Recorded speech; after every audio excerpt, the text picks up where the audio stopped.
Hello everyone, I am Santosh. Today we are going to discuss the very important topic in DBMS, that is about nested subqueries. Okay, last ಕ್ಲಾಸಲ್ಲಿ ನಾವು grouping ಅಂದರೆ ಏನು ಅಂತ conceptually ತಿಳ್ಕೊಂಡಿದ್ವಿ. And let us see nested sub query ಕಾನ್ಸೆಪ್ಚುಯಲಿ.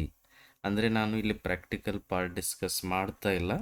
ಇದರದ್ದು ಮೊದಲು theoretical part concept ಏನು ಅಂತ ತಿಳ್ಕೊಳ್ಳೋಣ.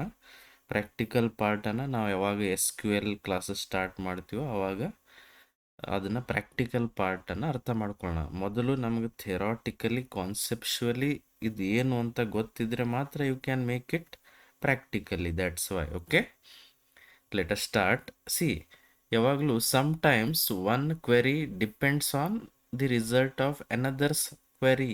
ಕ್ವೆರಿ ಅಂದ್ರೇನು? Already you have worked with queries. A query is a request to the database to get the information. ಡೇಟಾಬೇಸಿಂದ ಇನ್ಫಾರ್ಮೇಷನ್ ತೊಗೊಳಕ್ಕೋಸ್ಕರ ಏನು ರಿಕ್ವೆಸ್ಟ್ ಕೊಡ್ತಿರೋ ಅದಕ್ಕೇನಂತಾರೆ? ಕ್ವೆರಿ ಅಂತ ಕರೀತಾರೆ. ಒಂದೊಂದು ಸರಿ ಏನಾಗುತ್ತಂದರೆ one query depends on the result of another query. ಒಂದು ಕ್ವೆರಿ ಇನ್ನೊಂದು ಕ್ವೆರಿದು ರಿಸಲ್ಟ್ ಮೇಲೆ ಡಿಪೆಂಡ್ ಆಗಿರುತ್ತೆ. ಅವಾಗ ಏನು ಮಾಡಬೇಕಾಗುತ್ತೆ? We should use nested subqueries. Means we write one query inside another query. ಅದಕ್ಕೆ ನಾವು ನೆಸ್ಟೆಡ್ ಸಬ್ ಕ್ವೆರಿ ಅಂತ ಕರಿತೀವಿ. Already query is a request to the database to get information. And ಒಂದು ಕ್ವೆರಿ ಒಳಗಡೆ ಇನ್ನೊಂದು ಕ್ವೆರಿ ಏನು ಬರೀತೀವೋ ಅದಕ್ಕೇನಂತಾರೆ? ನೆಸ್ಟೆಡ್ ಸಬ್ query ಅಂತ ಕರೀತಾರೆ. ನೆಸ್ಟಿಂಗ್ ಅಂದರೆ ಗೂಡು, ಒಂದರೊಳಗಡೆ ಇನ್ನೊಂದು, ಈ ಥರ ನಾವು ಏನು ಕ್ವೆರೀಸ್ ಬರಿತೀವೋ ಅದಕ್ಕೇನಂತಾರೆ? Nested sub query. Okay, let us write why we need it or why the nested query subqueries are required ಅದನ್ನೆಲ್ಲ ನಾವು ಸ್ಟಡಿ ಮಾಡೋಣ. ಓಕೆ, sometimes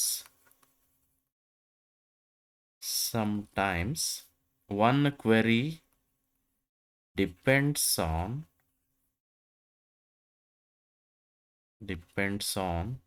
the result of another query.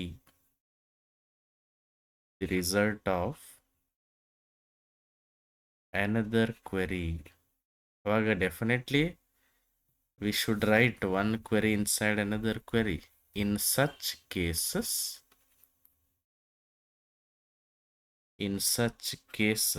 what we are going to do? We write one query inside another query. Query ಅಂದ್ರೆ ಏನು? ಡೇಟಾಬೇಸಿಂದ ಇನ್ಫಾರ್ಮೇಷನ್ನ ಪಡ್ಕೊಳ್ಳೋಕ್ಕೆ ಒಂದು ಕೊಡುವಂಥ request. ಆ request ಒಂದರೊಳಗಡೆ ಇನ್ನೊಂದು ಕ್ವೆರಿಯನ್ನು ನಾವು ಹಾಕಿ ಡೇಟಾ ಪಡ್ಕೋತೀವಿ. And usually how you are selecting the ಡೇಟಾನ ಹೆಂಗೆ ಎಕ್ಸ್ಟ್ರಾಕ್ಟ್ ಮಾಡ್ತೀರಿ?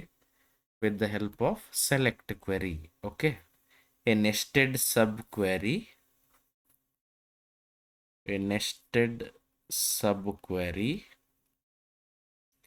is a select query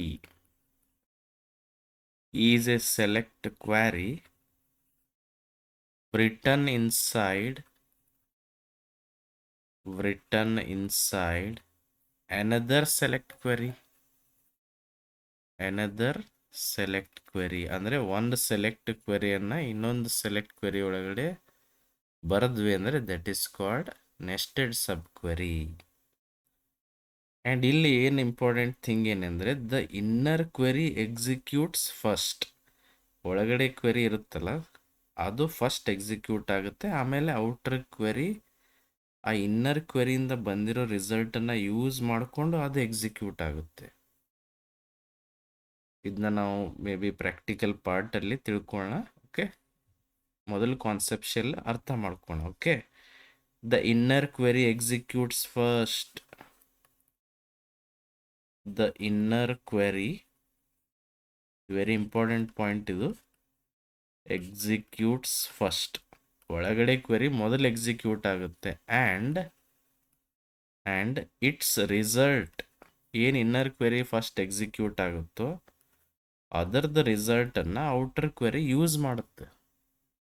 and its result is used by the outer query. Outer query ಆಮೇಲೆ ಅದು ಎಕ್ಸಿಕ್ಯೂಟ್ ಆಗುತ್ತೆ ಅದರದ್ದು ರಿಸಲ್ಟ್ ಯೂಸ್ ಮಾಡಿಕೊಂಡು. Okay, some examples to get or which needs inner query ಅಥವಾ nested ಸಬ್ query ಅಂತ example ಯಾವುದು ಅಂತ ನೋಡೋಣ. ಯಾವುದು? Let us C. Students scoring more than average. Students scoring more than average. How to get it? ಇದನ್ನ ಹೆಂಗೆ answer ಪಡ್ಕೋತೀರಿ? ಮೊದಲು average ಕಂಡುಹಿಡಿಬೇಕು. That is the main point. ಆ ಎವರೇಜ್ಗಿಂತ ಜಾಸ್ತಿ ತೊಗೊಂಡಿರೋ ಮಾರ್ಕ್ಸ್ ಯಾರ್ಯಾರು ಇರ್ತಾರೋ ಆ ಸ್ಟೂಡೆಂಟ್ ಡಿಸ್ಪ್ಲೇ ಮಾಡಬೇಕು, ಒನ್ ಇನ್ಸೈಡ್ ಅನದರ್. ಮೊದಲು ಯಾವುದು ಇನ್ನರ್ ಕ್ವೆರಿ? ಯಾವುದು? ಎವರೇಜ್ ಎಷ್ಟು, ಆಮೇಲೆ ಆ ಎವರೇಜ್ಗಿಂತ ಜಾಸ್ತಿ ತೊಗೊಂಡವ್ರು ಯಾರು. ಇಲ್ಲಿ 2 ಕ್ವೆರಿ ಎಕ್ಸಿಕ್ಯೂಟ್ ಆಗ್ತವೆ. ಇನ್ನರ್ ಕ್ವೆರಿ ಯಾವುದು? ಎವರೇಜ್ ಕಂಡುಹಿಡಿಯೋದು. ಆ ಎವರೇಜ್ಗಿಂತ ಜಾಸ್ತಿ ಮಾರ್ಕ್ಸ್ ತೊಗೊಂಡವ್ರು ಯಾರು ಅಂತ ಕಂಡುಹಿಡಿಬೇಕಂದ್ರೆ ದಟ್ ಈಸ್ ಔಟರ್ ಕ್ವೆರಿ. ಗೊತ್ತಾಯ್ತಾ? Next, employees earning more than highest salary. Employees earning more than highest salary. ಯಾವ್ಯಾವ ಎಂಪ್ಲಾಯೀಸು ಹೈಯೆಸ್ಟ್ ಸ್ಯಾಲ್ರಿಗಿಂತ ಜಾಸ್ತಿ ಅರ್ನ್ ಮಾಡ್ತಾರೆ ಅಂತ ಕೇಳಿದಾರೆ ಅವರು ಇನ್ ದ ಡಿಪಾರ್ಟ್ಮೆಂಟ್. ಮೊದಲು ಹೈಯೆಸ್ಟ್ ಸ್ಯಾಲ್ರಿ ಕಂಡುಹಿಡಿಬೇಕು. That is what inner query. ಅದಕ್ಕಿಂತ ಜಾಸ್ತಿ ಅರ್ನ್ ಮಾಡೋರು ಯಾರು ಅನ್ನೋದು next level. That is outer query. ಅಂದರೆ ಹೈಯೆಸ್ಟ್ ಸ್ಯಾಲ್ರಿ ಮೊದಲು ಗೊತ್ತಿದ್ರೆ ಮಾತ್ರ you can find who is earning more than highest salary. ಹೌದಲ್ಲ? Correct. Then product costing more than average price. Costing more than average price.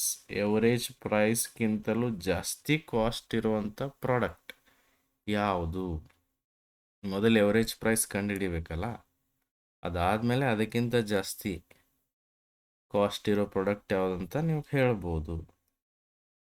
ಇವನ್ನೆಲ್ಲ ನಾವು single one ಸ್ಟೆಪ್ಪಲ್ಲಿ execute ಮಾಡೋಕ್ಕೆ ಬರೋದಿಲ್ಲ. We need nested sub queries. Because first inner query execute ಆಗಬೇಕು, ಅದರದ್ದು ರಿಸಲ್ಟನ್ನು outer query use ಮಾಡ್ಕೋತಾ ಇರುತ್ತೆ.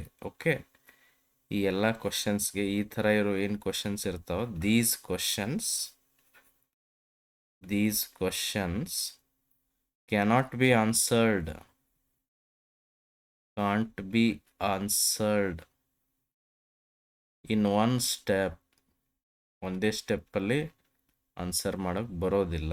ದೇ ನೀಡ್ ಇನ್ನರ್ ಕ್ವೆರಿ ಅಥವಾ ನೆಸ್ಟೆಡ್ ಸಬ್ ಕ್ವೆರಿ ಕಾನ್ಸೆಪ್ಟ್. ಓಕೆ, ಅಥವಾ let us see one example. Tabular table ತೊಗೊಂಡು ಎಕ್ಸಾಂಪಲ್ ನೋಡೋಣ. There is a student table ಅಂತ ತಿಳ್ಕೊಳ್ಳಿ. And we have name of students as well as marks. Okay, there are 3 students, Asha, Ravi and Meena. And Asha scored 60, Ravi has scored 80 and Meena scored 70.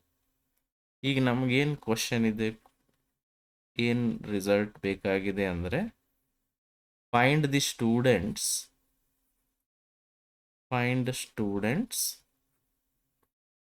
Who scored more than average marks. Who scored more than average marks. ಯಾರು average ಮಾರ್ಕ್ಸ್ಗಿಂತ ಜಾಸ್ತಿ ತಗೊಂಡಿದ್ದಾರೆ ಅವ್ರನ್ನ ಕಂಡುಹಿಡಿಬೇಕೀಗ.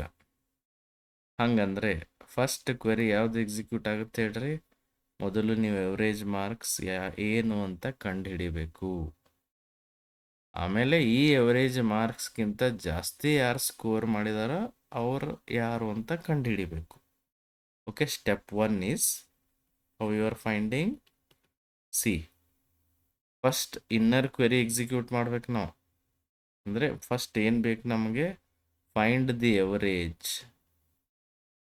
Find average first. Average ಕಂಡುಹಿಡೀರಿ ಮೊದಲು. ಇದಕ್ಕೆ ಏನಂತೀವಿ ನಾವು, inner query. Average ಎಷ್ಟು ಬರುತ್ತೆ ಹೇಳ್ರಿ? 60, 80, 70. ಎವರೇಜ್ ಎಷ್ಟು ಬರುತ್ತೆ? 70. Okay, average of marks is 70. Step 2, ಇದಕ್ಕಿಂತ ಜಾಸ್ತಿ ಸ್ಕೋರ್ ಮಾಡಿದವ್ರು ಯಾರು? That is what outer query. ಅಂದರೆ ನೀವು ಕಂಪೇರ್ ಮಾಡ್ತೀರಿ ಇಲ್ಲಿ. ಆಲ್ರೆಡಿ ಇದ್ದಿದ್ದು ವ್ಯಾಲ್ಯೂ 70, ಅದ್ರ ಜೊತೆ ಜಾಸ್ತಿ ಇರೋ ವ್ಯಾಲ್ಯೂ ಯಾವುದು? 80. ಈ ಥರ ಕಂಪೇರ್ ಮಾಡ್ತಾ ಇದ್ರಿ. That is what outer query. outer query. See, outer query is using the result of inner query and it is executing. 70ಗಿಂತ ಜಾಸ್ತಿ ತಗೊಂಡವ್ರು ಯಾರು? Definitely it shows the result as Ravi. ಯಾಕಂದರೆ 70 ಅಬೋವ್ ಅಂದರೆ ಯಾರು? Ravi only has taken 80 marks. But it ಅರ್ಥ ಆಯ್ತಲ್ಲ how the inner query works. ನೀವು ಪ್ರಾಕ್ಟಿಕಲಿ ಮಾಡೋಕ್ಕಿಂತ ಮೊದಲು you should know how the queries will execute. ಅದು ಗೊತ್ತಿರಬೇಕಲ್ಲ. That's why we are learning. And ಸಿಲೆಬಸ್ಸಲ್ಲಿನೂ ಇದನ್ನು ಅವರು ಇನ್ಪುಟ್ ಕೊಟ್ಟಿದ್ದಾರೆ. Okay, see here first we calculate average, then we compare. This is what nesting. ಇದಕ್ಕೆ ನಾವು ನೆಸ್ಟಿಂಗ್ ಅಂತ ಕರಿತೀವಿ. ಇಲ್ಲಿ ಎಕ್ಸಿಕ್ಯೂಷನ್ ಫ್ಲೋ ಹೆಂಗಿರುತ್ತಂದರೆ, I will write flow of execution. Flow is first ಏನಾಗುತ್ತೆ, inner query executes. Inner query executes first. Okay, then inner query returns a result. Execute ಆಗಿ ಒಂದು result return ಮಾಡುತ್ತೆ. Inner query returns a result. ಈ ರಿಸಲ್ಟನ್ನು outer query use ಮಾಡುತ್ತೆ. Outer query uses that result. This is the flow, how actually the nested subquery will work. Okay, and usually nested subquery ಯಾವಾಗ use ಮಾಡಬೇಕು ಅನ್ನೋದು ನಮಗೆ confusion ಆಗುತ್ತೆ. ಯಾವಾಗ comparison ಮಾಡಿ ನೀವು ರಿಸಲ್ಟ್ ತೆಗೆಯೋರಿರ್ತೀರಿ ಅವಾಗ ಯೂಸ್ ಮಾಡಿರಿ, ಅಥವಾ ನೀವು ಫಿಲ್ಟರ್ ಮಾಡೋರಿದ್ರೆ ಅಂದರೆ ಅವಾಗ ಯೂಸ್ ಮಾಡಿರಿ, ಅಥವಾ somewhere you have some conditions ಅವಾಗೂ ನಾವು ನೆಸ್ಟೆಡ್ ಸಬ್ಕ್ವೆರಿ ಯೂಸ್ ಮಾಡಬಹುದು. ಆ್ಯಂಡ್ ನೆಸ್ಟೆಡ್ ಸಬ್ಕ್ವೆರಿ ಹೆಂಗೆ ಪ್ರಾಬ್ಲಮ್ ಸಾಲ್ವ್ ಮಾಡುತ್ತೆ? ಸ್ಟೆಪ್ ಬೈ ಸ್ಟೆಪ್ ರೀಸನಿಂಗ್ ಅಂತ ಕರೀತಾರೆ ಅದಕ್ಕೆ. Nested subqueries solve problems that require step by step reasoning. ಮೊದಲು ಒಂದು ಸಿಕ್ತು, ಅದರಿಂದ ಇನ್ನೊಂದು, ಈ ಥರ ನೀವು ಡೇಟಾ ಎಕ್ಸ್ಟ್ರಾಕ್ಟ್ ಮಾಡೋರಿದ್ದರೆ definitely you should go for nested ಸಬ್ಕ್ವೆರೀಸ್.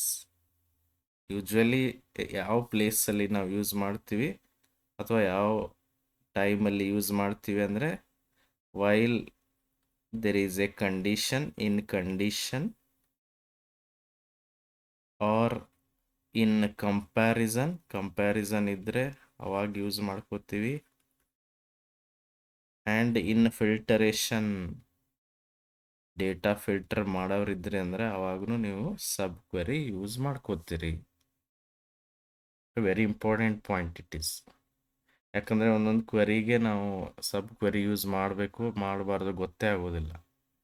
ಆವಾಗ ಅದು ಆ್ಯಕ್ಚುಲಿ ಏನು ರಿಸಲ್ಟ್ ಬರಬೇಕು, ಹೌ ಇಟ್ ವರ್ಕ್ಸ್ ಅನ್ನೋದು ನಮ್ಗೆ ಗೊತ್ತಾದರೆ ಮಾತ್ರ we can go for sub queries. Got it? ಅರ್ಥ ಆಯ್ತಲ್ಲ? ಬಟ್ ಇನ್ನೂ ನಾವು practical part of this nested sub query study ಮಾಡಿಲ್ಲ.